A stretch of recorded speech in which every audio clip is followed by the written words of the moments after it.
এটা হলো একটা সানডের মিনি ব্লগ। তো সেদিন সানডেতে আমরা চলে গেছিলাম জাসিংফা রিসোর্টে। এটা আমাদের বাড়ির কাছ থেকে অ্যারাউন্ড 3 কিলোমিটারের মতন প্রায় হবে। রিসোর্টটা অনেকটাই সুন্দর আর এন্ট্রি ফিস নিয়েছে আমাদের থেকে পার হেডে 50 রুপিস করে। অনেকটা বেশি ভালো লেগেছিল গিয়ে, যেহেতু ঠান্ডার দিন, রোদটা পুরো পড়ছিল আর খুব বেশি আরাম লাগছিল সেখানে গিয়ে। আমরা 1টার সময় প্রায় গিয়ে পৌঁছেছিলাম ওখানে। হ্যাঁ, 1টার সময় গিয়ে পৌঁছেছিলাম। তারপর পুরো রিসোর্টটা একটু ঘুরলাম। এখানে সুন্দর করে কটেজও বানানো ছিল, ভালো লাগছিল দেখে। আর যেহেতু সানডেতে ঘরে থাকতে বেশি একটা ভালো লাগে না, তো বাইরে গেলে মানে অনেকটা বেশি ভালো লাগে। তো যাই হোক, তো আমরা যেহেতু দুপুরে গেছিলাম, তো আমরা স্টার্টারে সেদিন আর অনেক কিছু আর নিইনি, ডিরেক্ট আমরা ব্রাঞ্চই করেছিলাম। তো নিয়েছিলাম হলো স্টিম রাইস অ্যান্ড নিয়েছিলাম হলো এগ কারি।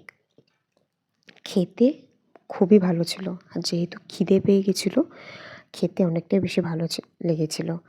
আর বিলিং করার টাইমে ওরা বলেছিল যে এটা নাকি ওরা চুলাতে বানিয়েছে, যেটা চুলার একটা স্মেল আসছিল পুরো অথেন্টিক। তারপর খেয়ে দিয়ে আমরা একটু বাইরে এসে বসছিলাম, কেননা খাওয়ার পরে বাইরে এসে যদি একটু বসি রৌদ্রের মধ্যে, স্বাভাবিক কথা খুব বেশি ভালো লাগে। আর তখন টাইম হয়েছিল 3:30 নাগাদ প্রায়। তবে সেখানে একটু বসে ভিডিও ফটো শ্যুট করে নিয়েছিলাম অনেকগুলো। আর সেদিনকার ফটোগুলো অনেকটা বেশি সুন্দর হয়েছিল।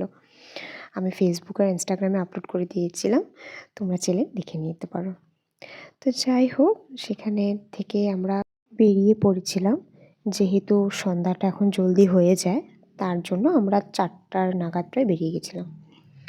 আর বের হবার টাইমে মানে রিসোর্টের মিডিলেই একটা ফিল্ড পড়ে, অনেকটা বড় ফিল্ড, মানে সানসেট হচ্ছিল।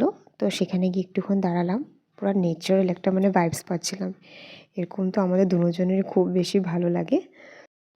তারপর সেখান থেকে বেরিয়ে গেছিলাম, যেহেতু রাস্তাটা একটু দূর। তো কেমন লেগেছে তোমাদের এই ভিডিওটা অবশ্যই জানাবে। তো এই ছিল আমার সানডের একটা ছোট্ট ব্লগ। আজকের মতো আসছি, তোমরা সবাই খুব ভালো থেকো, সুস্থ থেকো।